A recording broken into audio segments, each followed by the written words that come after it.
Hello, আসসালামু আলাইকুম। Welcome to the RS blog. তো আমি আজকে আরএস চলে আসছি সীমান্ত টাওয়ারে। তো আমার ফ্রেন্ড ফোন দিয়ে বলতেছিল, দোস্ত চল সীমান্ত টাওয়ারে যাই। আমি এখনো পর্যন্ত সীমান্ত টাওয়ারে যাইনি। তো ঘুম থেকে উঠে সীমান্ত টাওয়ারে চলে আসছি। তো দেখেই বুঝতেছেন, আমাকে দেখে পুরো হাবলা হাবলা টাইপের লাগতেছে। মানে ঘুম থেকে উঠে আসলে যা অবস্থা হয়।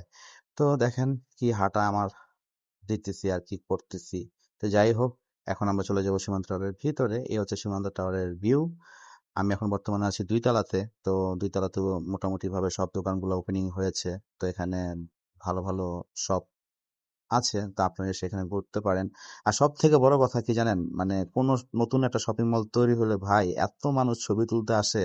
মানে কেনাকাটা কম, ছবি তোলা হয় বেশি। তো আমি এরকমটা করি না। জাস্ট আমি একটু ভিডিও করি। Just that's it.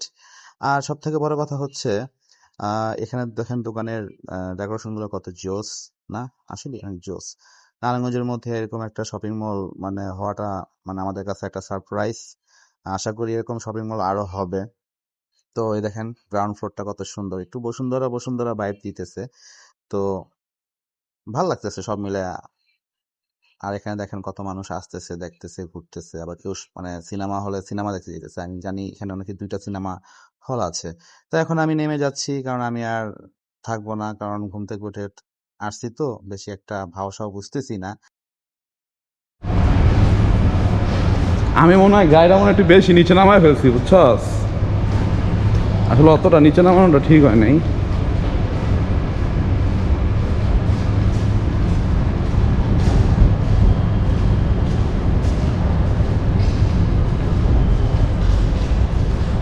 By the way,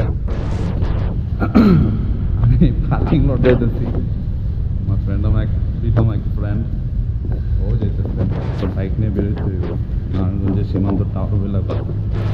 তো আই থিঙ্ক সীমান্ত টাওয়ারে আসছি, ভালো লাগতেছে। ওমা দোস্ত, আমার তো মনে হয় বুক অনেক সাদা রে।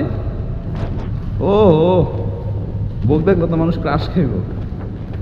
যাই হোক, আমার বাইক চলে আসছে। বন্ধু তার ওয়াইফ নিয়ে একদিন আসবে নেক্সট টাইম। আর এই হচ্ছে পার্কিং লট। ये हम है, ये कार है, ये बाइक है, अब हमारा पार्टी हो रही है। চলে আসছি।